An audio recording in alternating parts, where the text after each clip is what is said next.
has a PhD from the University of Manchester, and as part of his journey through the biotechnology and enterprise initiatives through the university, co-founded Bright Biotech, and we're going to hear about Bright Biotech today. So Mohammad is going to tell us all about the journey from research startup or research to startup. And of course, he's going to tell us what they focus on, sort of redefining protein production. So I think we just need to get it into the slideshow. Sam?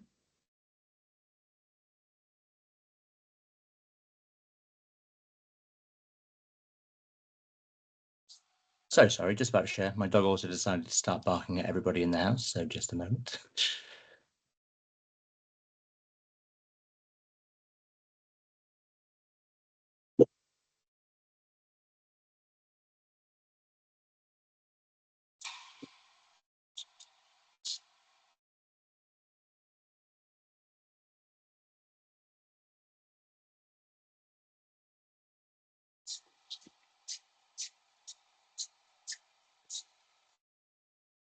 There we go.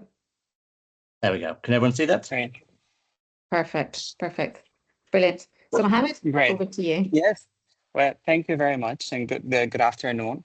And I'm very sorry about the glitch. So hopefully it will be smooth from that point onwards. I've noticed that the formatting changed slightly, but that's fine. So you'll just see the visuals. So first off, let me start by thank you very much, Eileen, for the introduction and for inviting me to be part of this webinar series. And a big thank you to everyone who's joined us today to hear more about Bright Biotech, my journey from researcher to entrepreneur. And thank you very much, Sam, from walking us through the slides. So I'll say next now. So let's start with molecular farming. This is what we do at Bright Biotech. If you have not heard of that term before, it simply means we use plants to produce high-value recombinant proteins. Next, please. So instead of growing cells in big, expensive bioreactors like you do in microbial fermentation or mammalian cell culture, we let plants do the work for us. Next, please. We do that by engineering the chloroplast in plant cells, which contain thousands of copies of their own DNA, which enables very high gene copy number and strong protein expression. There are several reasons why our approach is great. One, next, please. It's going to be a lot of next. One, high yield. Our chloroplast can make a lot of the protein, often several grams per kilogram of leaf material. Next, please. Two, ultra scalable. Once the plant is engineered, production can be amplified through its seeds. Three, sustainable. The plants use light, water, salt, and CO2 to make the proteins instead of the resource and energy intensive setup of bioreactors. Next, please. And fourth, safe. Chloroplast edits aren't spread by pollen, and the system is naturally free of animal pathogens and microbial endotoxins. Next, please. So the proteins we're currently focusing on are growth factors such as TGF-beta3, FGF2, EGF, and IGF-1, so which some of you here might be familiar with. These are among the most expensive proteins in the world, and they're absolutely essential in industries like regenerative medicine and cell-cultivated food. As you can see, they account for a major portion of the production costs in these applications, limiting access. And that challenge is exactly where our purpose begins. Next, please. So Bright Biotech was never just about what we're building, but why we're building it. So our goal to make important proteins like growth factors more affordable and accessible, so great ideas in health and food can actually reach people. And that purpose or why isn't just mine. It's something that everyone at Bright Biotech connects to in their own way. We're all aligned around the same purpose, but each person has their own story, their own reason that made them want to be part of this journey. So since I'm the one speaking to you today, next please, I'll take you back to where my story began, back home in Lebanon, where I studied biology as an undergraduate and where this curiosity started to grow. So just like many of you here, I was drawn to biotechnology because it wasn't just about understanding life, it was about using that understanding to make a real difference. At the time, biotechnology was already... can I just say, I think we're on we're a couple of slides behind, I think. So we are now at the beginning. I'll let Mohammed tell you where to go. All right. So let me know when we're at the right screen. Yeah, we're back. Yeah. So no. So we need to go back. Yep. Back. Yes. Yeah. Just the beginning. Yeah, the beginning. The very beginning. No. So the next one. So it's just the next slide. Ah, there you go. Yeah. Amazing.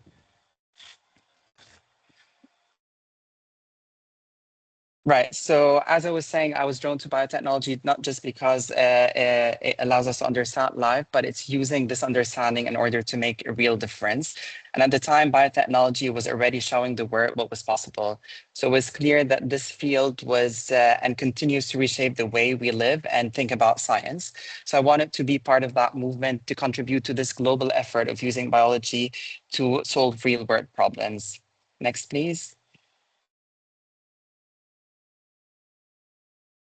So it was during my undergraduate years that I came across plants for recombinant protein expression. What fascinated me the most was how plants can regenerate. So how a single cell can grow into a whole new plant. And that regenerative capacity, it held a powerful promise that we could use nature to produce proteins affordably and at scale. And at the time, I was thinking that this is how we will make medicine accessible to all. Next, please. So after my undergraduate, I started looking for where I could advance my knowledge in plant biotechnology, but also for a program that could help me bridge the science with real world impact. So I searched globally for programs, and Manchester stood out, not because of its football or music or even its industrial history, which I've come to appreciate later, but because it offered exactly what I was looking for. So I did the biotechnology and enterprise course at the University of Manchester, and I believe it was then one of the very first programs globally that truly connected the scientific and the entrepreneurial worlds. The program was led then by Anil Day, our CTO at Bright Biotech, who's also one of the pioneers of plant biotechnology. So he has been studying the chloroplast genetic system for many years and established the chloroplast transformation group at the University of Manchester. So next, please, for the picture of Anil. So I packed my bags and I joined Anil's group, and I can confidently say that it turned out to be one of the best decisions that I've ever made. And I know that many of you joining today are actually current students on that very same course, which makes it extra special for me. So I think this course which I've taken 15 years ago, it gave me the foundation, the mindset, and the network that helped us build Bright Biotech. So my first project was to express vaccine candidates against a neglected tropical disease with the aim of making these vaccines affordable for people in low-income regions. I think that project, it represented the first seed of what would become Bright Biotech in the sense that we are using chloroplast to make a global impact. So I'll have to admit here that my thinking was quite idealistic then. I wanted to use the science to make medicine accessible to everyone. It was very a philanthropic vision. And in fact, the name of the very first company I designed for one of the enterprise modules was the philanthropic plant. And I have a screenshot. So next, please, Sam. I have a screenshot of the first page of the report that I've submitted. But then as I learned more, I realized that this kind of impact lasts, it had to be sustainable. So at the end of the day, the science and the business, they aren't opposites. The business creates the means to sustain the purpose. You need a model that generates value and revenue so that it can continue to create positive impact. So despite this being obvious to many, it was a turning point for me. Next.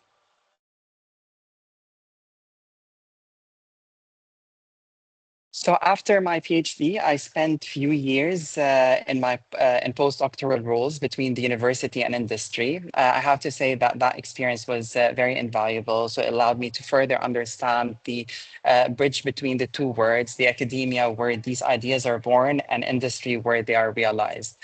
Then COVID happened, everything slowed down. But in that slowdown, for me, as I believe for many others, I finally had the time to move this forward at pace. So it felt like it was the right moment to finally bring everything together and put forward a business case to use chloroplast technology for real world impact. So around the same time, the cell-cultivated meat industry, also known as lab-grown meat, it was starting to take off as a solution to climate change and food security. And I saw the perfect alignment. So our platform could produce these very growth factors that the industry needed to scale. So it felt like, yes, this is it. So I began putting our technology and business out there, pitching to programs, joining accelerators, and we just kept winning it that year. So first from small university competitions, then to bigger ones. So in January 2021, it was the Educate North University Entrepreneur Grant. Then it was Manchester's Venture Further competition and the Innovation Forum Accelerator in April. Then it was EIT's Food Seedbed Incubator in June, and then Big Idea Ventures in September. So it felt like everything was pushing us forward in that year. So that momentum eventually led us to our first major funding in December 2021. We raised 3.2 million US dollars that helped us take the next huge steps. But I always say that that wasn't the start of Bright Biotech. The start was way before. But that moment, it's when the idea started becoming real. So it was when Bright Biotech, it stopped just being something in the heads and started taking shape and become something tangible. So I will pause here and then I will show you a bit of the journey in a more visual way. So we made a short video when we launched our website that captures those first steps better than I can describe. It's just 3 minutes. I don't know if it's going to work. It's embedded in the slide. But yeah, so if it works, that's great. If not, I'll continue and tell you the rest of the story about the personal growth and the collective growth as a team. So let's move to the next slide.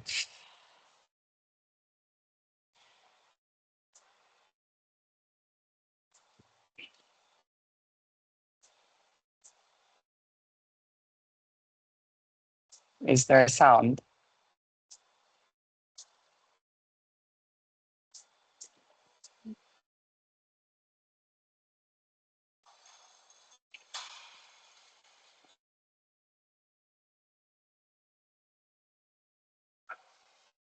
To share my audio.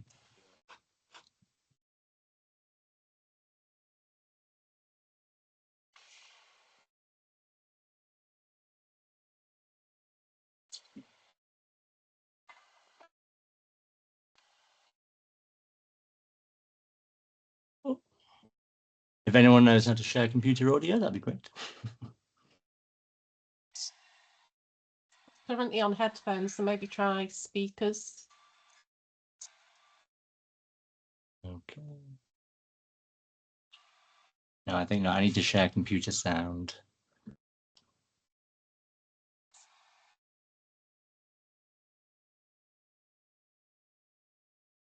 That's why I always like the Zoom over Teams. All of the glitches happen on Teams.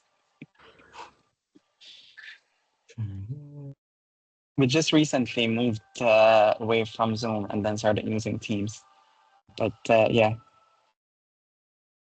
I think I'm not going to be able to. Okay. Maybe just talk through it. Yeah. So basically, it was just it's just like showing the snapshots from when we started after receiving the funds, and then before we had any offices in place, we were jumping from one place to another. Sometimes using the central library, just putting a plan together in order to deploy the money. That oh, actually, yeah. So now you can see a little bit of it.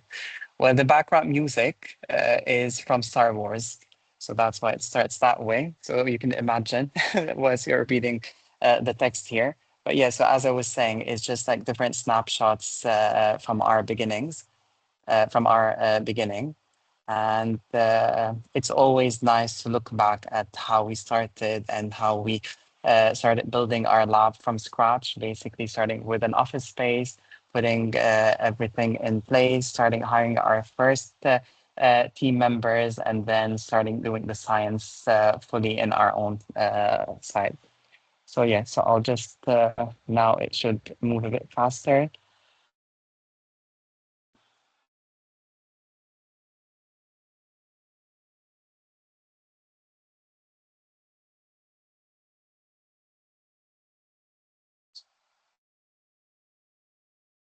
So that was right during COVID, the accelerator programs that we were on. And that was an invitation to speak at the Venture Further event after winning in 2021.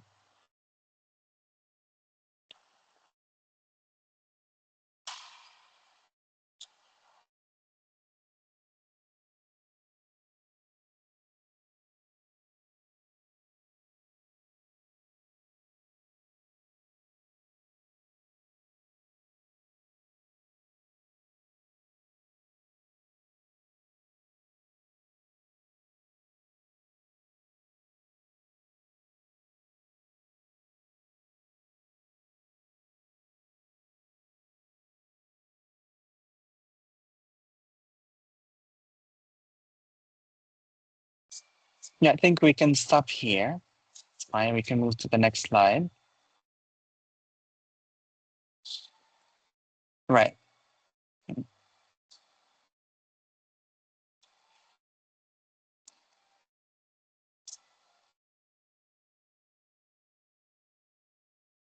So as I was saying, it's always nice to look back at where things started. But as you can probably imagine, behind those nice shots, there was a lot of learning happening in the background. Because while I knew the science really well, suddenly I also had to be an entrepreneur, and that was almost completely new to me. So I had to learn and develop new expertise in many new areas like fundraising, leadership, and communication. I learned, for example, that fundraising isn't just about the business plan or the financials. It's about storytelling, it's about alignment. It's also about trust and building a genuine connection with the people you want to join your company. So, because the right investors aren't just about, it's not just writing a check, they're believing in you, they're believing in your team and in the impact that you're working to create. And something about me, I'm naturally more introverted. So I love focusing on the details, thinking deeply, and working quietly. But building Bright Biotech, it pushed me to step into situations I never thought I would, like being on stage in front of a big audience, networking at events, and even having difficult conversations. So what I've learned in that process that my introversion isn't actually a limitation. It gives me empathy, focus, and calm thinking under pressure. But what really made me stretch outside my comfort zone is passion. So when you genuinely care about what you're building, you want to speak up, you want to share the vision, you want others to believe in it too. So Bright Biotech has taught me balance, embracing both the scientist who loves the data and the founder who leads with passion, purpose, and very importantly also with a human connection. Next, please.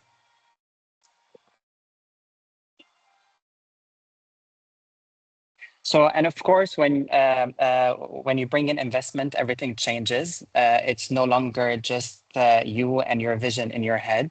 You're suddenly building something bigger than yourself. And for me, one of the biggest and most exciting milestones was building a team. So you go from being the one doing the experiments to being responsible for creating an environment where others thrive. So your job becomes more about the people. And I learned that growth and progress isn't just about hiring the most skilled individuals, it's about building a balanced team. People have different personalities, strengths, and ways of thinking. Some are structured, others are spontaneous, some focus on data, and others on intuition. But that diversity is what makes us proactive. The key is to keep everyone connected to what unites us, our mission and our values. So at Bright Biotech, definitely we don't all think alike, and that's exactly what makes us strong, as I was saying. The mission to create impact through biotechnology is what keeps everyone aligned, no matter how different our approaches might be.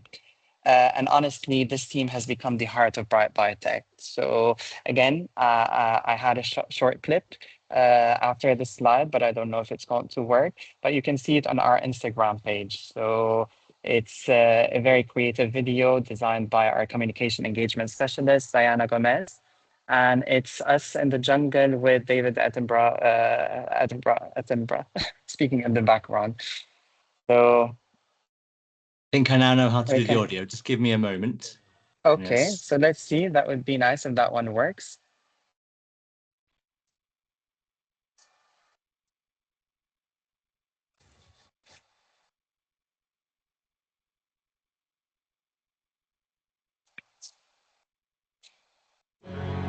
Did that work?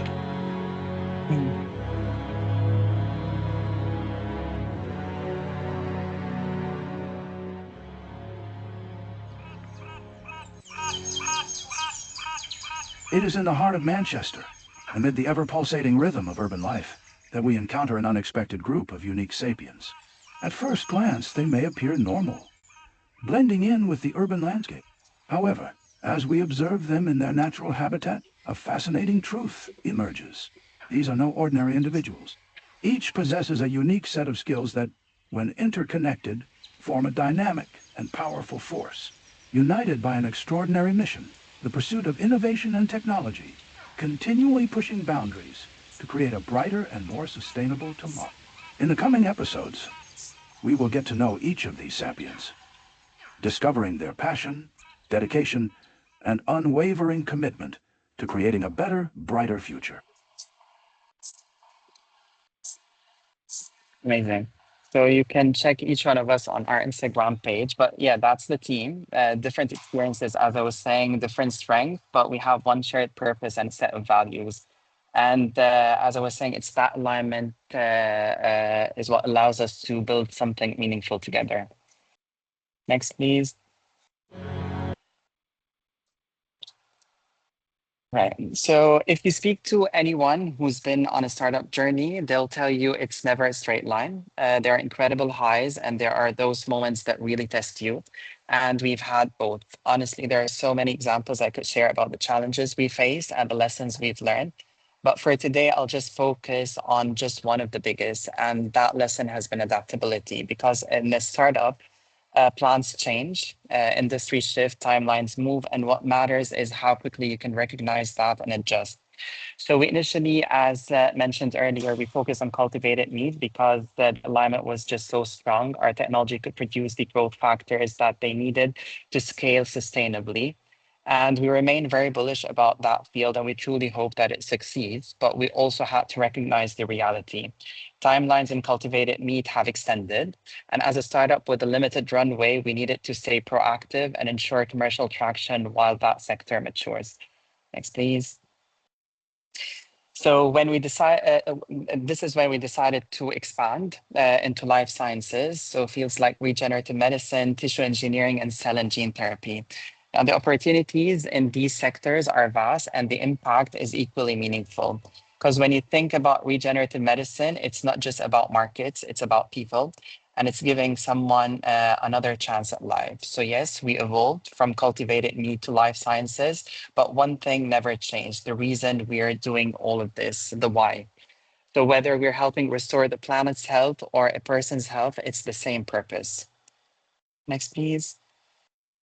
So recently, our senior scientist, Ahmed Subri, he shared with me Simon Sinek's book, Start With Why. And reading it, I realized that Bright Biotech didn't discover its why along the way. Our why is what started everything.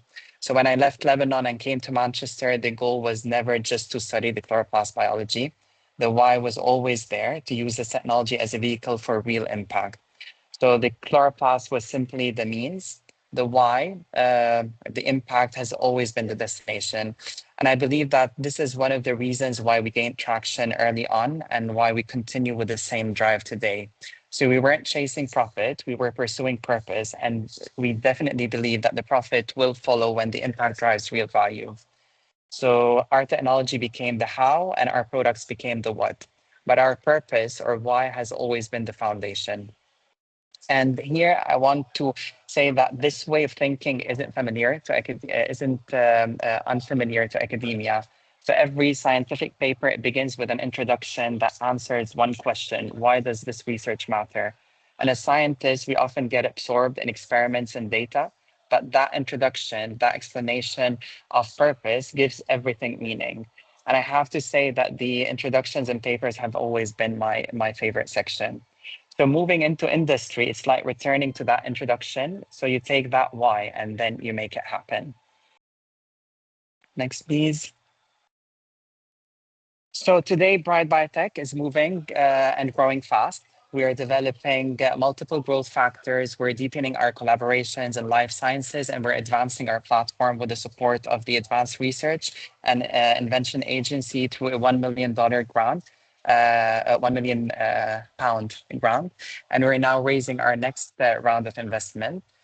We are very proud of our technology, and I'm not exaggerating if I say that our chloroplast platform is one of the most advanced molecular farming systems out there. But we're also very proud of our people.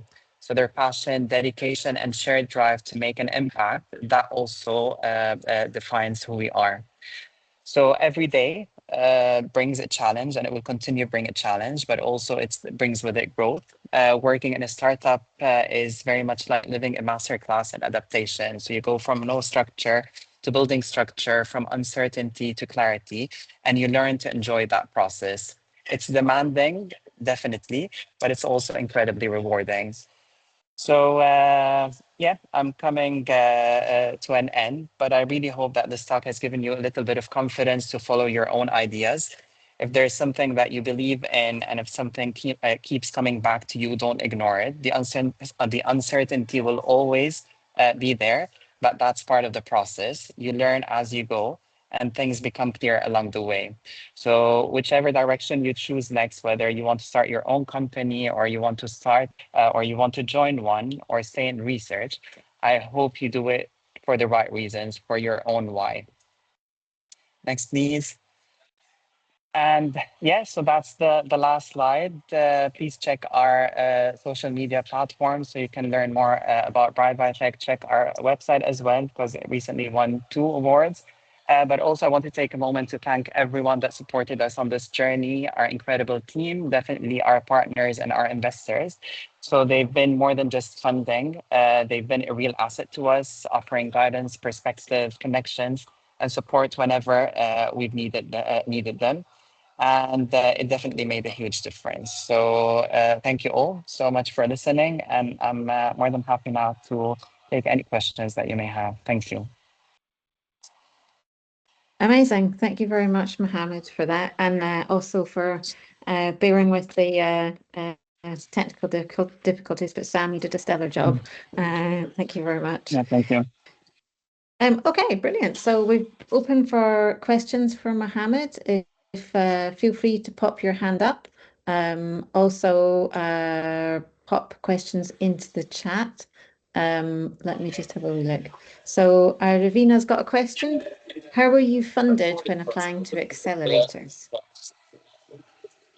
Okay, so as I was saying, we started with very small competitions. The first competition we won, it was £500. So it wasn't a lot of money, but that was followed by £1,000.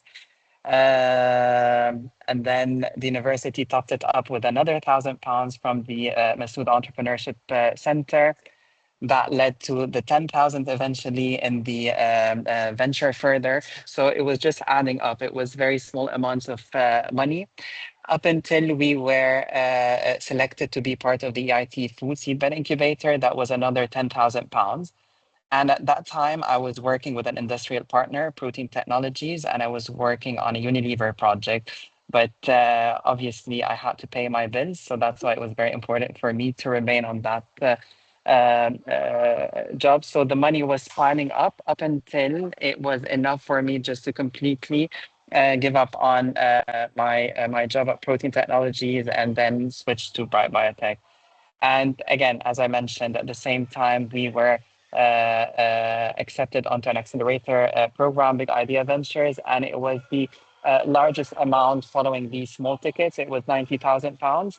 And this is when the traction started happening. But I have to say that between securing the £90,000 and receiving the 3.2 million, it was just like 3 months. So on the accelerator program, they trained us for a demo day and in December, and this is what you've seen in the short clips, short video. I pitched on that stage when everyone had masks on, and then I was speaking to 50 investors immediately afterwards. So we didn't reach out it was this event that brought all of these investors excited to come and speak to us. And I have to say that we wish that we will be in the same position now, because we're going into our next funding round, but we were oversubscribed the first time, and we have this flexibility of choosing which investors we want to bring on board.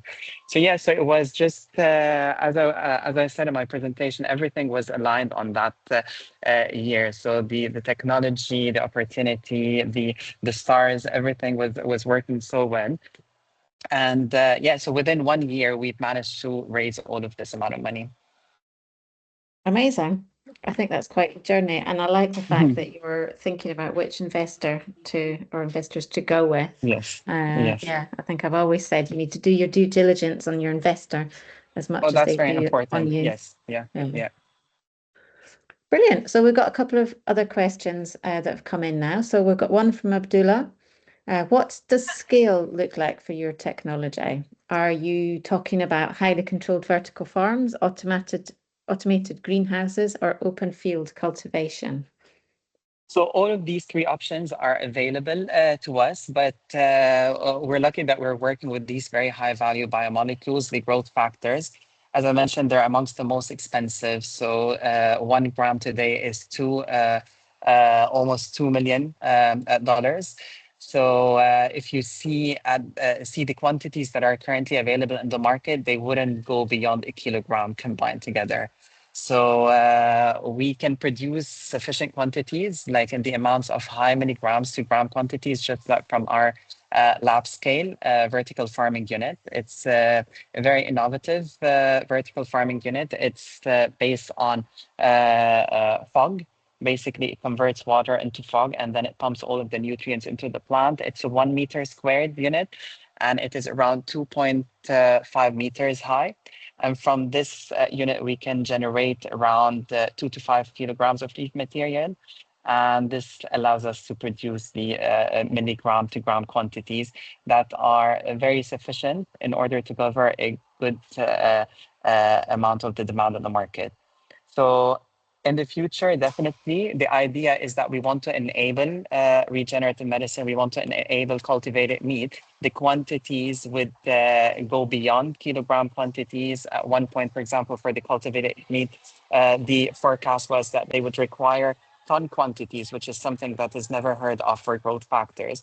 And we don't think that there is any competing system, especially the microbial fermentation or the mammalian cell culture, that can produce or scale to produce these large quantities. This is when we have to obviously scale beyond our lab and then make use of vertical farms. Obviously, like controlled vertical farms would be ideal for therapeutic applications. But if you want to bring costs further down, open field is also an option. But the great thing about our technology is we've addressed regulatory concerns with regard to genes escaping into the environment and contaminating, possibly contaminating, because as I said, the pollen grains, they do not carry any of the modified DNA that we do to the chloroplast. So yeah, so all of these options are available to us. It depends on the category of proteins that we are working on. But for now, the growth factors can be produced from our vertically on unit that we have in-house. Amazing. Brilliant. Lots of opportunities for scale. So Matthias has got a question. Great talk, he says. So how did you navigate impatience during your academic career? I love that question. In order for you to be able to work with others, you need a balance, but to lead, you also need a passion. How did you convince other passionate people to join your team? What was the selling point for each of them? Right. Okay. So I'll break it into parts. So impatience during the academic career. I always say I'm a very, very patient person, and I am a very patient. So I never had this problem. I think the PhD taught me to accept that sometimes things fail. So that was one of the learning, but I embraced it immediately. And yeah, so it was always a lesson. So if something fails, you always have to think of another strategy. And if that other strategy doesn't work out, you think of a third strategy, and it goes on like that until you finish your program. And it's like that also in a startup. So, but it never discouraged me. Failure never discouraged me. And I usually try to avoid using that word because it's always a lesson. So yeah, impatience. Maybe others have can talk more about it, but I never had this problem. The second part, in order to be able to work with others, you need a balance, but to lead also need a passion. I hope that my passion it came across through the presentation. So this is something that I've had from the very beginning. As I said, that chloroplast, when I first read about it, I immediately thought about, okay, this is how we're going to change the world. It's going to revolutionize the way we make proteins. And I want to tap into this field in order to actually make a change. So this is what as I said, brought me here to Manchester. So it was always there. I tried through my studies at the university to just go crazy with my ideas about how we're going to take this technology into the market. So again, starting with something that is very philanthropic, and I was like, I know it might just come across as too naive in the business world, but I just want to put it out there, get feedback as much as I can at this very early stage, and then you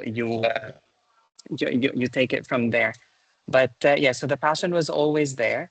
And I think that was very important in order to build the team, because every time we were bringing new people into the team, I always started talking about the start of Bright Biotech, the passion, why we are doing this. And I think all of the people that came to be part of Bright Biotech, they shared that same passion, and then they felt it, and that's why they wanted to be part of it.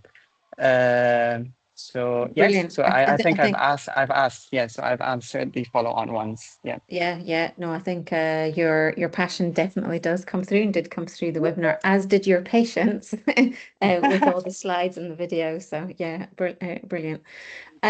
We've just got time. I'll just do the last couple of questions that have come in. Let me just check. There was one around how does Food Labs help you in your journey? I think that's a specific one. Yeah, so this is asking about our investors. They've been amazing. I have to say that we work with Food Labs as if they are an extended team.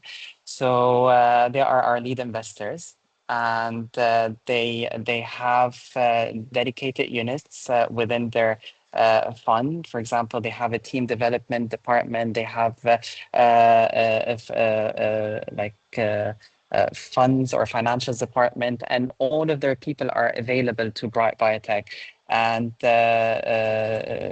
we have bi-weekly meetings with them. They're always available to provide insight, advice. As you know, we are all learning on this journey, and it's always good to have someone that you can go back to and then trust their advice.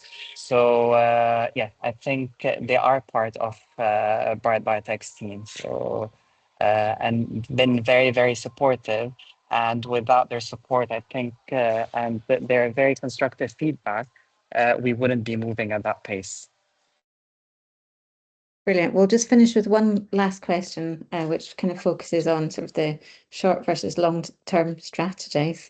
So how does the long-term goals or goal and the vast opportunities influence your strategic decisions today? Right. So from when I pitched this technology, people always say that there are a very wide opportunities. So it's sometimes sounds as if like there is no limit to what you can do with this technology. And this was the case from the very beginning.